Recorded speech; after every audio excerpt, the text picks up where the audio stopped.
Of course, you've seen him on here before. Belal Muhammad getting ready to fight UFC 213 against Jordan Mean in Las Vegas, July 8th.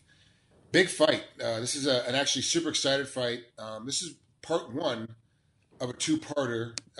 Training camp has just started. Where are we now? We're at May 28th. So you've been at training camp for a little bit of a while, right? But it's not super hot yet. Yeah, we just started out. So basically 1 weekend, and but I had a couple guys that have fights coming up also in the UFC, like Eric Koch, and then Anthony Pettis and Gerald Mershart both had they're also on the same card as me. So they knew about it like 3 weeks before me. So I've been in the gym helping them from the beginning. So I'm already in good shape. So training camp's gonna be a fun start. So I don't have to work myself into shape right now. Oh, good. Okay, so you said you're 1 week into your training camp, but you were working out beforehand. So what is the difference? So you get the call on a Tuesday, hey, you're going to fight on this date, and you start camp on that following day. What's the difference between just being in the gym and helping other guys get ready versus, hey, I've got to start buckling myself down? What's that transition like? The difference is when I'm just helping my partners out, I'm like trying to emulate their opponents, trying to just do their opponent's style. I'm not really worried about what's going on with me. Like I'll sit there and get taken down if their game plan is to wrestle. I'll just for them to work. So it's not really anything where I'm going to go in there and I'm going to do all my best or the things that I'm good at because it's not for me. I'm just doing it to help them out. So now that I know that I have a fight now, so now it's just working out what I want to do in my fight. So it's working on my weaknesses and what I want to strengthen up. So at the beginning, they're expecting you to be there as a training partner to help them get ready for their opponents. Now all of a sudden, instead of being a training partner, you're one of 3 or 4 guys out of the gym getting ready to fight on the same card. So what happens then with training partners for you and getting you ready for your opponent? I'm blessed now that I know that I moved on to Milwaukee, so I have a full gym right now. So we have a full plethora of guys there that are in the training room at all times. So then now that I got to fight, so now that some other guys that don't have a fight, they're gonna have to step up and emulate my opponent. So now before where I was out here trying to be a Clay Guida for Eric Koch, now somebody else is gonna have to be a Jordan Remain for me. So you're in Chicago right now? Yeah, I'm in Chicago. I come back every weekend down in Chicago to see my family. But Monday through Thursday, I stay in Milwaukee. So when do you leave for Milwaukee? Do you leave Sunday night or you leave Monday morning? Yeah, I leave Sunday night from Milwaukee. I have an apartment down there, and I stay in there with Eric Koch. Oh, okay. So you're there in time for morning practice on Monday, and you work your way through all the way to, and then you come back on Friday, back to Chicago Friday morning, or do you leave Thursday night after last practice? Yeah, I come back Friday morning to Chicago, and I train with my old coach, Lewis Taylor, down here. So I'm over here 3 days with him, and down there 4 days with those guys. Okay, that was my next question. You beat me to it. I was wondering what you're going to do while you're in Chicago, besides seeing your family. Now, we talked about this before. You're very close with your family. Like it's a very serious commitment for you to get an apartment in Milwaukee and take yourself away from Chicago because your family's in Chicago, and you guys are. It had to be a little bit of a family decision. There was like a long drawn out decision for you to make that choice of, hey, I'm doing my training camps in Milwaukee away from the family. Was it a family decision for this to come together? Or did you just have to tell the family, hey, this is what I have to do for my career? It was more so where they were pushing me to do it. When I lost in New York at Madison Square Garden, they all started pushing me and told me, you can't have 1 foot out, 1 foot in. You need to be in there 100% with the best gyms out here, training with top guys all the time. So in Chicago, I'm training with like 1 or 2 guys, but just to have a gym and coaches like that in Milwaukee, it just takes me to a whole nother level. So when you go to the fight, and you're cornered. Will both Rufus and your coach in Chicago go and corner you, or will it only be one of the 2 coaches? Yeah, no, I'm gonna have Coach Duke Rufus and Lewis Taylor from Chicago, and then my jiu-jitsu coach Daniel Wanderley. Okay, and Rufus and Taylor get along pretty well, obviously, because they work together in your corner. Who's the lead voice that is the one that's the lead guy that you listen to when you're in the middle of the fight? Yeah, that's the thing. Like they're both really good at nobody trying to go over the other person, talk over the other person. So they're good at with Duke Rufus talking when he wants it to be a stand-up fight, when he wants to be more of like a wrestling match. My coach Lewis Taylor do it. He's a college Division I wrestler, and then he knows he's the one who built up my style from the beginning. and then once it hits the ground, Daniel randomly starts talking. So like it's starting to work out really good. They're all starting to mesh together really well.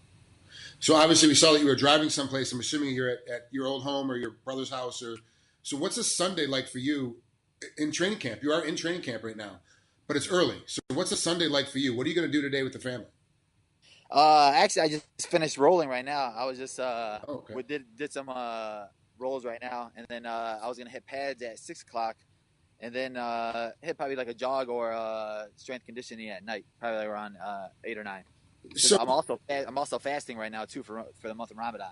So that was what I was going to get into that in a little bit later. So how is that training for Ramadan? It's got to be because you can't eat until sundown.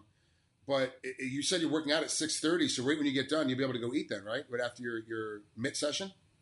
Yeah. So right after my mid session, I'll be able to go eat and drink. So like right now, I just did my rolls, and usually my first workout, I had the most energy just because I'm using all the food I'm eating from last night. So I had a good energy for that. So then I usually have like a lighter workout in between, probably like mitts. Then I eat.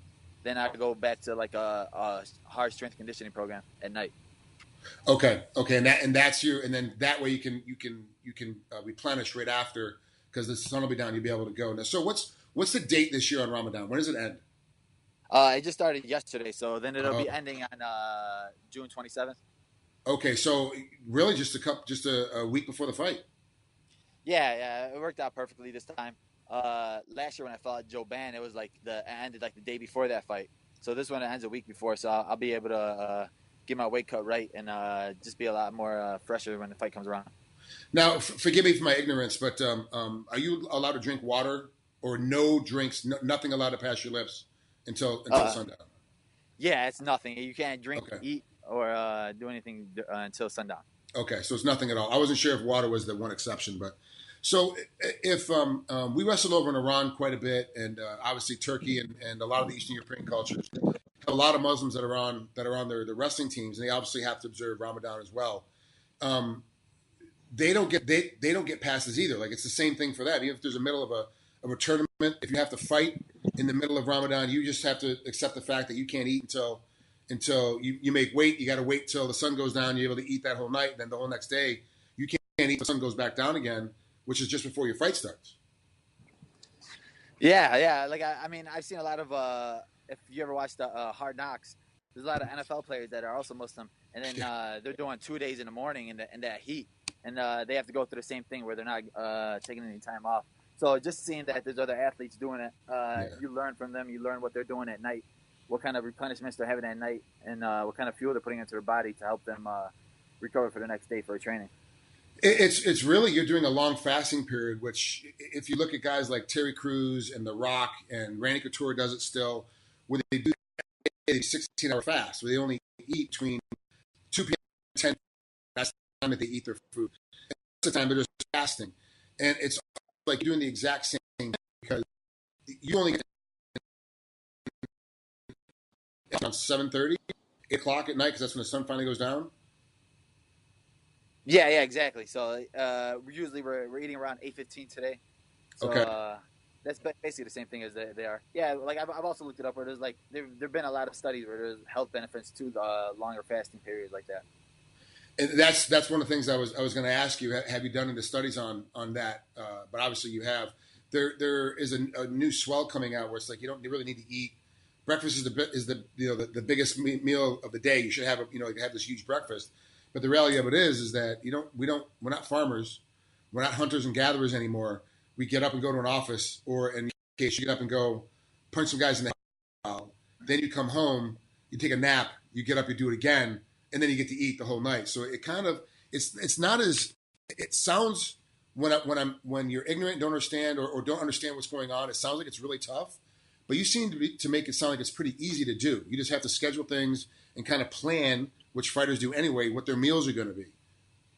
Yeah, exactly. Like you'll have a lot of fighters where they'll hear it and they're like, "You're crazy, you're dumb," or stuff like that. But honestly, once you do it, once you get into it, it's really easier than you think.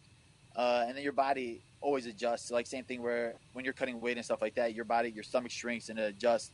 So to that point, that's my body does that earlier than when it gets to later in the weight cut mode when your body's so like at night when I'm going down and I have to just make sure that I'm getting the right hydration back in me. Mm-hmm. So the next morning I had the energy, and then I got to get a certain amount of protein in me because I talked to a nutritionist, and he told Okay. me it doesn't matter what you're eating your meals in the morning or at night, as long as you're getting that right amount of calories in your body to help you get through your practices the next day.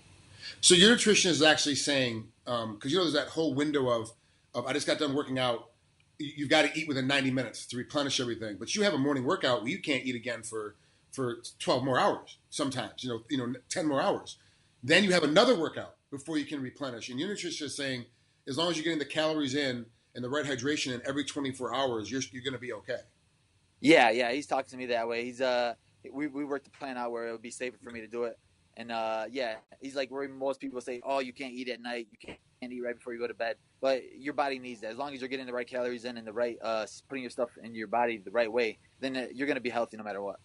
You can eat in the morning though. It just has to be before sunrise. Is that correct? Yes, before sunrise, so before like 4 a.m. So I usually wake up probably like at 2:30 or 3 o'clock. Get something to drink, get something light to eat, just to have my energy for the morning, and then Okay. go back to sleep. Yeah, go back to sleep and get up. Whenever you have to get up for your first practice. Yeah. So, last question I want to ask before we get out of here, because this is really interesting to me. Of course, my younger brother is Muslim and lives overseas, works for the U.S. government, lives overseas, and he's in the middle of Ramadan right now himself. I thought when he told me, because he just got back from overseas, he's in D.C. right now, that he'd been doing it for a couple of weeks. I didn't realize it just started. So it was my confusion. But how does your weight happen on these things then? Because there's sometimes a lot of people say, oh, if you fast that long, your body won't let you lose any weight. You said your stomach gets smaller because you're dieting and what have you, but is the weight still coming off as fast or even faster than when you're not in this situation? Well, with me, I'm lucky because I usually walk around probably like at 185, so I could literally make weight within 2 days if I have to, just cutting the water out of my system or going to like a sauna or something like that. So it's really easy for me to cut weight. So the thing with me is my nutritionist wants me to keep the weight on, so he wants me to stay walking around at 185. So I have to get a certain amount of protein in my body every night before I go to bed, type thing. So he Okay. wants me to hit a certain amount, limits and stuff that I need to hit before, so I keep the weight on it during Ramadan. Is there a liquid amount of water? Like, do you have to have a gallon? Are they saying like a gallon of water, 2 gallons of water that you've got to drink throughout the night? Yeah, he like we talked about it. And he wants me to at least hit like maybe like a half a Pedialyte and a gallon before night, and then if anything else, like cut on out. I don't drink any coffee or anything like that because that Yeah. stuff dehydrates you. So it's Yeah. more so just keeping like the healthy stuff inside of me. Okay. Man, thanks so much for taking this time. I know you got more stuff to do. You want to sit down and relax, even though you can't eat and recover. You want to at least get off your feet. So I appreciate it coming on here, Bo. It's been great, and then we'll talk again a couple weeks before the fight. So you'll be right at the end of Ramadan, but you'll have a better feeling of what's going on. And I want to know how camp ramped up and how things got. Oh yeah, for sure, man. Thanks for having me too, man. I appreciate it. And yeah, we definitely talk again.